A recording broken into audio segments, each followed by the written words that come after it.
अलसी के बीज जिनको इंग्लिश में फ्लैक्स सीड्स बोला जाता है, बहुत ही ज़्यादा न्यूट्रिशनल वैल्यूज़ रखने वाले ये कुदरती तौर पर ग़िज़ाइयत से भरपूर बीज। बात होगी अलसी के बीज, इसकी न्यूट्रिशन प्रोफाइल क्या है, कब खाना चाहिए, कौन कौन इसको खा सकता है, इसका सेवन कर सकता है, कितनी मात्रा में इसका सेवन करना है और किस किस वे में इसका सेवन करना है। वीडियो पर जाने से पहले अभी तक आपने चैनल को सब्सक्राइब नहीं किया, सब्सक्राइब कीजिए और बेल आइकन को प्रेस करना मत भूलें ताकि इस तरह की हर लेटेस्ट और इन्फॉर्मेटिव वीडियो आप देख सकें। हो जो चौकस ते कर लो फोकस। अलसी के बीज, अलसी का जो बेसिकली ओरिजिन है वो मिडिल ईस्ट है और ये हज़ारों साल पहले से इसका इस्तेमाल हो रहा है। अलसी के बीज को, जिसको इंग्लिश में फ्लैक्स सीड्स बोलते हैं, जिसका साइंटिफिक नेम है लिनम यूसीटेटिसिमम, क्रंची और क्रिस्पी खाने में बहुत ज़्यादा लगते हैं और कि इसके अंदर ओमेगा 3 फैटी एसिड, जो कि फैटी एसिड की एक टाइप है, बहुत ज़्यादा मिकदार में पाई जाती है। अब ओमेगा 3 फैटी एसिड किन लोगों को रिकमेंड किया जाता है उसको भी देख लेते हैं। उसके साथ साथ इसमें क्या पाया जाता है, मतलब वाइटामिन पाए जाते हैं, कैलोरीज, इसको अगर 100 ग्राम आप इस अलसी के बीजों की बात करते हैं तो उसमें आपको 534 कैलोरीज मिलती हैं। उसमें आपको फ़ैट मिलती है 64%, उसमें आपको कोलेस्ट्रॉल जो है वो 0% मिलता है। तो यूँ क्या हुआ कि ये आपके कोलेस्ट्रॉल को भी कम करता है। ये क्या करता है, ये पोटेशियम इसमें 23% पाया जाता है उस 100 मिलीग्राम फ्लैक्स सीड्स में। उसके साथ साथ इसमें कैल्शियम 25% पाया जाता है, इसमें मैग्नीशियम 98% पाया जाता है, इसमें B6 पाया जाता है 25%, फाइबर बहुत ज़्यादा पाए जाते हैं। अब जहाँ तक बात है जी इसके बेनिफिट्स की, आपके वेट लॉस में बहुत ज़्यादा कारआमद साबित होता है। ओवरवेट की वजह से, अपनी ओबेसिटी की वजह से परेशान है, तो अगर आप फ्लैक्स सीड्स अपने ग़िज़ा में शामिल कर लेते हैं तो इससे क्या होता है कि इससे आपको ओवरवेट से छुटकारा मिलता है, आपको ओबेसिटी से छुटकारा मिलता है। इसके अंदर जो सोल्यूबल फाइबर्स होते हैं वो क्या काम करते हैं, वो आपके हंगर को कम करते हैं, आपकी भूख को कम करते हैं, आपकी जो बार बार खाने की ख्वाहिशात जन्म लेती हैं उनको ये डिप्रेस करते हैं। उसके साथ साथ क्या होता है कि यही फाइबर क्या करता है, ये आपकी फ़ैट बर्निंग में मुआवन साबित होकर आपके वेट लॉस में भी मुआवन साबित होता है। तो यूँ क्या हुआ कि ये आपके वेट लॉस में बहुत ज़्यादा फ़ायदेमंद है। हार्ट पेशेंट जितने भी हैं उनको डॉक्टर रिकमेंड करते हैं कि आप ओमेगा 3 फैटी एसिड वाली चीज़ें खाएं। अब ओमेगा 3 फैटी एसिड जो क्या होता है, ये आपके आर्टरीज़ के लिए बहुत ज़्यादा कारआमद होता है।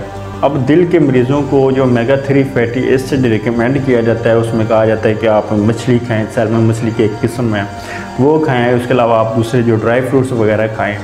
लेकिन उनमें से भी सबसे ज़्यादा जो ओमेगा 3 फैटी एसिड पाया जाता है वो इस फ्लैक्स सीड्स में, इस अलसी के बीज में पाया जाता है। ये आपके ब्लड प्रेशर को लो करने में मुआवन होता है, ये आपके कोलेस्ट्रॉल को कम करने में मुआवन होता है, डाइजेशन में, निज़ाम के लिए बहुत ज़्यादा फ़ायदेमंद है। हम बात कर रहे हैं इसमें फ़ाइबर पाया जाता है। अब फाइबर क्या है, ये डायरिया के लिए भी फ़ायदेमंद है, ये कॉन्स्टिपेशन के लिए, कब्ज़ के लिए भी फ़ायदेमंद है।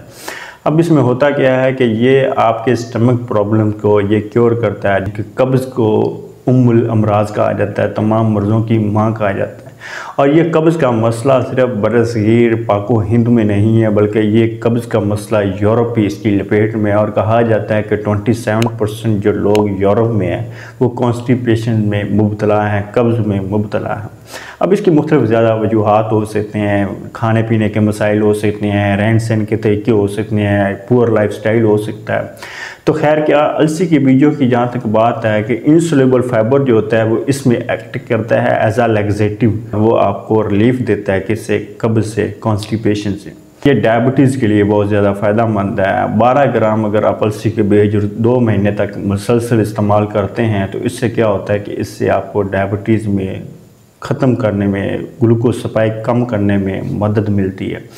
तो 12 ग्राम अलसी के बीज 2 माह मुसलसल इस्तेमाल करने से क्या होता है कि 19% चांसेस बढ़ जाते हैं कि आपका जो ग्लूकोज लेवल बढ़ा हुआ है ब्लड में वो कम हो जाएगा। It means we can say in simply कि आपका जो शुगर का लेवल है वो 19% कम होने के चांसेस होते हैं अगर आप 12 ग्राम अलसी के बीज 2 माह तक मुसलसल इस्तेमाल करते हैं। तो उसके साथ साथ ये कैंसर में ज़्यादा फ़ायदेमंद है। अब कैंसर, ब्रेस्ट कैंसर के बारे में मुख्तलिफ रिसर्च आती हैं। अगर ख़वातीन वो जिनको जिनको ब्रेस्ट कैंसर है, ड्यूरिंग ब्रेस्ट कैंसर या वैसे भी अगर अपनी ग़िज़ा में इसको शामिल कर लेती हैं तो वो ब्रेस्ट कैंसर से बच सकती हैं। ड्यूरिंग कैंसर ये लेती हैं तो उससे उनको सेहतयाबी मिलने के चांसेस भी पैदा होते हैं। उसके साथ साथ कोलोन का कैंसर है, कोलोरेक्टल कैंसर है, स्किन कैंसर है, फेफड़ों का कैंसर है, प्रोस्टेट का कैंसर है, इनमें सेहतयाबी के चांसेस भी हैं कि ये अगर आप अलसी के बीज खाते हैं तो आपको क्योर होने में मदद मिल सकती है। इसका इस्तेमाल कैसे करना है? सबसे कॉमन जो तरीका है, हमारी नानियाँ दादियाँ हमें अलसी की पिनियाँ बनाकर देती हैं, तो अलसी की पिनियाँ बनाकर इस्तेमाल कर सकते हैं। उसके साथ साथ इसको अगर आप तवे पे थोड़ा सा ड्राई रोस्ट कर लें, ज़्यादा टेम्परेचर पे नहीं जलाना, क्योंकि इसमें मौजूद जो प्रोटीन है वो डीनेचर हो जाएगी हाई टेम्परेचर पे। तो इसको आप थोड़ा सा फ्लेम देना है और ड्राई रोस्ट करना है, ताकि स्नैक्स के तौर पर अगर आप खाएँ तो ये आपको क्रिस्पी भी लगें, मज़ेदार भी लगें और साथ में आपको ये अफादियत भी वैसे ही दें। बेकरी प्रोडक्ट्स में इस्तेमाल कर सकते हैं, आप सलाद में इस्तेमाल कर सकते हैं। प्रिकॉशंस इसमें क्या है कि वो लोग जिनको एलर्जी का मसला है, जिनकी स्किन सेंसिटिव है, एलर्जिक रिएक्शंस होते हैं, इचिंग वगैरह होती है, वो पर्सन इसको लेने से एहतियात करेंगे। नंबर 2 पे वो पर्सन के जिनको हार्मोन्स का मसला है, वो फीमेल्स को, क्योंकि ये हार्मोन सेंसिटिव होती हैं अलसी के बीज, अगर हार्मोन का जो तवाज़ुन है ये ख़राब कर सकती हैं, तो इसके लिए क्या है कि वो नर्सिंग मॉम और प्रेग्नेंट मॉम जो हैं वो इसको लेने से एहतियात करेंगी। ये थी आज की वीडियो अलसी के बीजों की। अलसी के बीजों का इस्तेमाल करिए। ये अलसी के सीड्स जो हैं ये ऑर्गेनिक अगर आप खाते हैं तो यकीन जानिए आप बहुत ज़्यादा समस्या से सुरक्षित हासिल कर सकते हैं। तो अगली वीडियो तक के लिए इजाज़त दीजिए। अपना ढेर सारा ख्याल रखें। अल्लाह हाफिज़।